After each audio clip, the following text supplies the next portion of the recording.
That's not happening.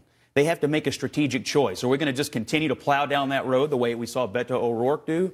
Or are we going to deal with the reality that this presidency isn't going away and that over half of Americans are probably going to say, okay, fine, let's move on and talk about something else. The other thing that I think we should focus on today is we've talked about collusion. I don't think we've focused enough on the fact that at the end of the last administration, Robert Mueller's already told us, he's already indicted 25 Russians, people that work for a hostile foreign power. They came in here and interfered in our democracy, and it may not have had a darn thing to do with Donald Trump, but it did happen on the previous administration's watch. And we've not had a full accounting of how that failure occurred. First of all, Scott, I think the danger that you're running down, even if you're not taking a victory lap, is that right now might be the high water mark for President Trump and this entire episode. Because coming out of here, there's a dozen investigations that are happening. As we know from history, what will happen now is the Democrats will have hearings. They have an obligation and a responsibility to do that. And that's when people will start to pay attention. People are going to see a full accounting of what happened over the last several years that they have not seen presented. So I know you're not taking a victory lap, but a lot of other Trump supporters are, and there's a danger there. I'll also just say on your last point, what President Obama did, and I was working in the administration at the time, was he asked the intelligence community to put forward every single thing they knew so that could be presented to the next administration, even though it was not an administration we supported. President Trump has been president for 2 years and has done basically nothing to protect us from the Russians. That's where our focus should be. The election happened while Barack Obama was the president. I'm constantly go back to this in my browser on my computer. The story in the Washington Post where the unnamed Obama administration official said, I feel like we sort of choked.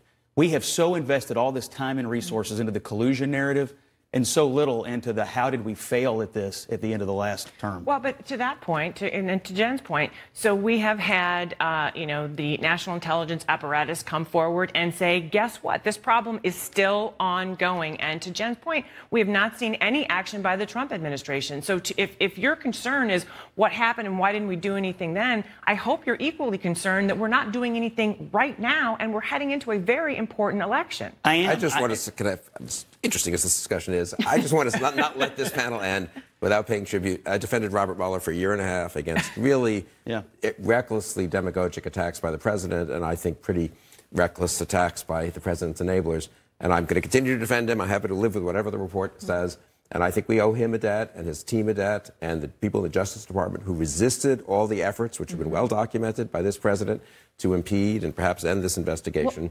So in that respect, the system so far pretty much worked, I think, and I hope that the Attorney General, I think he is, and the Deputy Attorney General, Rod Rosenstein, right now are acting responsibly in terms of the summary they're going to present and ultimately releasing the report sooner rather than later. Yeah, that's a fair point. How do you spend 2 years attacking Robert Mueller and then if he gives a report that isn't so hard on you, say, oh, look how great Robert Mueller's report is? How do you do that? President does it all the time. I have believed Robert Mueller was the right choice for this from day one. I thought it was appropriate. I agree with Bill. This is a good day for good government.